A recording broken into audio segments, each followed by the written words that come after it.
Սա դժողքի մասին խոսելով քաղբանտարկյալների, որոնց թվում են նաև հոգևորականներ, ես համարում եմ իրականում Հայաստանը այլևս դժողքում է եւ փրկվելու հնարավորություն կունենա ըստ իս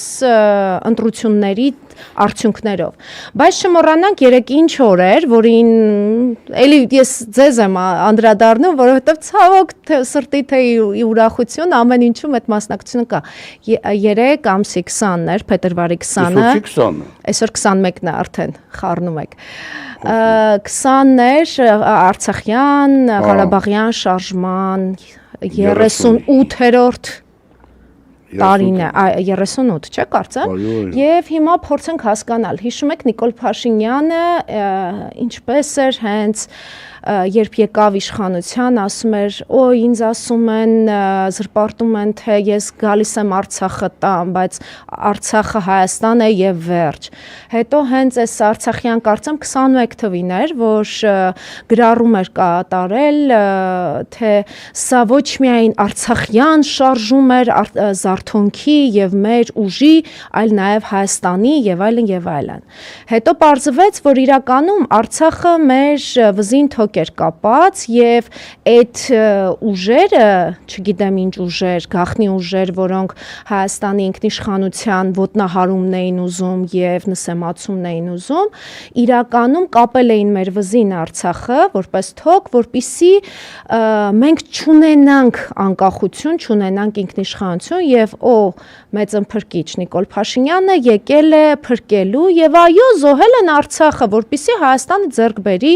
անկախություն։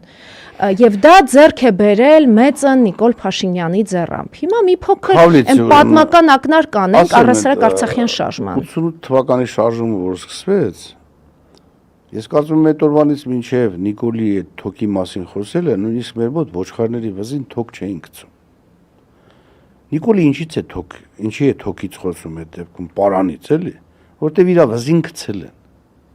Գցել է Փաշազադեն, գցել է Ալիևը, գցել է Էրդողանը, գցել է Արևմուտքը, գցել է Եվրոպան։ Եվ բոլոր տեղերից այդ թոքով քաշում են։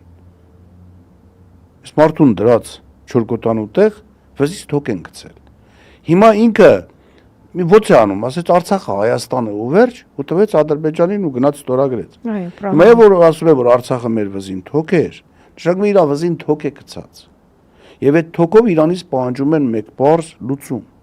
Հայկական սեպը հանել թուրքական աշխարհից։ Միլիոն անգամ մենք այս թեմայով խոսացել ենք։ Էն չի որ, գիտեք, շատերը կարող է հիմա մտածեն, որ Արևմուտքը մեր հետ կապված խնդիր չունի։ Եվրոպան մեր հետ կապված խնդիր չունի։ Ռուսաստանը մեր հետ կապված խնդիր չունի։ Չինաստանը մեր հետ կապված խնդիր չունի։ Պարսկաստանը մեր հետ կապված խնդիր չունի։ Խնդիրը Ռուսաստանն է։ Եվ Արևմուտքի խնդիրն է Ռուսաստանը, եւ Եվրոպայի խնդիրն է Ռուսաստանը, եւ Թուրքիայի խնդիրն է Ռուսաստանը։ Պարսկաստանը խնդիր ունի։ Այդ խնդիրը եւ Թուրքիայինն է, եւ Արևմուտքինն է, ուզում են պատերազմել այդ պետության հետ, եւ Ադրբեջանինը։ Չինաստանը մեր հետ խնդիր չունի, բայց ինքը խնդիր ունի, նորից եմ կրկնում։ Ում հետ, էլի այդ նույն Արևմուտքի, որտեվ տնտեսական աճը Թուրքիա դա Ամերիկան գժվում է, ոնց կարող է որևէ մեկի հնան պետության, հնան ավելի շատ լինել, քան եւ այն տեմպերը, որով զարգանում է Չինաստանը, ուզում են, այո, այդ տեմպերը կասեցնել։ Հիմա ով է իրանց համար լավագույն գործիքը։ Ուկրաինան 1.5 միլիոնից ավել զոհ է տվել, բայց չի կարողանում այն խնդիրը, որ Արևմուտքը դրել է Զելենսկու վզին, լուծել։ Երկրորդ ճակատը Փաշինյանի թեթև ձեռամբ երկրորդ ճակատը պիտի անի Թուրքիան։ Թուրքիան էլ աշխարհին ասում է, գիտեք ինչ, որպեսզի ես կարողանամ այդ տիտանների հետ ձեր պատվերով ինչ որ բան անել, ես պետք է ունենամ Կոնստանտինոպոլսից մինչև Խաղաղ օվկիանոս տարածք։ Այսինքն թուրքական յաթաղանը պետք է խրել Ռուսաստանի, Չինաստանի, Պարսկաստանի արանք է, որ նաև Հնդկաստանի, որտեղ Հնդկաստանն էլ է կամաց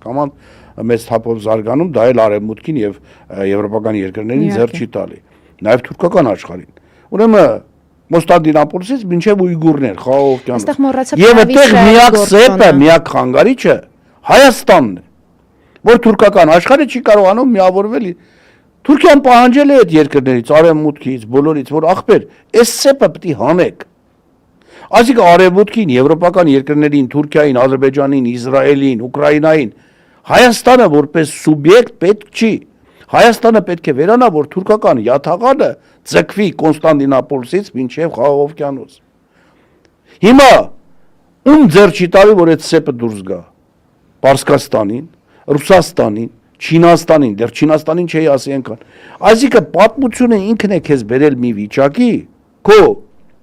ցավոք սրտի դարերի պատմությունը։ Երբ որ դու հայտնվել ես մի վիճակում, որ ինչ որ մեկերը ուզում են, որ դու վերանաս, որ Ռուսաստանի դեմ, Պարսկաստանի դեմ ունենան ճակատ, մեկ ուրիշն էլ ուզում է, որ դու ընդհակառակը լինես, որտեղ քո լինելիությունը իր անվտանգության երաշխիքն է։ Իդեպ Արցախն էր անվտանգ։ Այո, Արցախը անվտանգության արտադրող էր, երաշխիք չէր։ Նա ոչ միայն տարածաշրջանը, աշխարհը պահում էր խաղաղության մեջ։ Եվ որ ասում էինք մի հանեք, այդ անկյունակարը հանելուց հետո Արցախը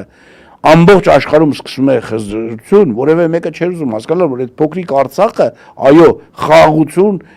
անվտանգություն արտադրող տարածք էր։ Դա հանեցին, հիմա Հայաստանը պետք է տան։ Հայաստանն էլ Նիկոլն էլ այդ խոստումով է իշխանության բերվել։ Թուրքերն ու ազերիները ընծնես փող չէին տալի, որ ինքը իշխանություն գար։ Ամերիկացիք ու եվրոպացիները իզուր տեղը փող չէին տալիս, որ ինքը իշխանության գար։ Տվել է հիմա էլ ասում են, մենք ենք քեզ բերել իշխանության։ Հիմա դու մեր կամքը պետք է կատարես։ Այն է պետք է լուծարես Հայաստանը։ Մարդը լուծարում է։ Բար մնաց տարածաշրջանը աշխարհի կենտրոն դառնալը։ Հայ ժողովուրդը մինչև այսօր Ֆրանսիայի նկատմամբ հայ ժողովուրդը երկու ցեղասպանություն եղել, երկուսում էլ Ֆրանսիայի ուղիղ մատը արկա է։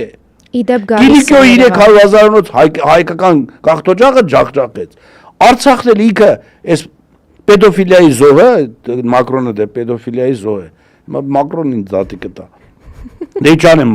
ասում են այդ իր կինը, որ իրանից մի 20-30 տարի մեծ է, բռնաբարել է իրան մանուկ տարիքում։ Հիմա այդ պեդոֆիլիայի զոհը այս մեր օլուխին կանչեց, ասեց ստորագրի, չէ՞, հոկտեմբերի 6-ի փաստաթուղթը։ Ինքնու Միշել էր, ինչ էր Նյուսյանն։ Հիմա հա, բայց հայ ժողովուրդը Ֆրանսիային բան նկատմամբ ոչինչ չունի։ Ասում է կեցե Ֆրանսիան, Ռուսաստանն էր, որ Արցախը տվեց։ Հիմա օգոստոսի 8-ին Սյունիքը հանձնելու փաստաթուղթ են ստորագրել։ Հիմա էլ այն մեկը, որ 3 կին է առել, 3-ն էլ բորդելից, Տրամփը, փաստ է, պատմական փաստ է, ես չեմ ասում։ Իմիջիալոց էս վերջինին Վայթեմ Էփշտեյնից է առել։ Հիմա դատի տալը պարսագը։ Հիմա կարող է Տրամփն էլ դատի տա, բայց դա փաստ է, հիմա ամերիկացիները իրանք են այդ Էփշտեյնի դրությունները բացահայտել։ Հիմա այս մարդը կանչել է մեր օլուխին ստորագրել են տվել օգոստոսի 8-ը, Սյունիքն են հանձնել։ Այսինքն այն, որ Նիկոլը պիտի Հայաստանը դարձնի արևմտյան Ադրբեջան, դա իր ծրագիրն է, ինքը դա էլ իրականացնում է։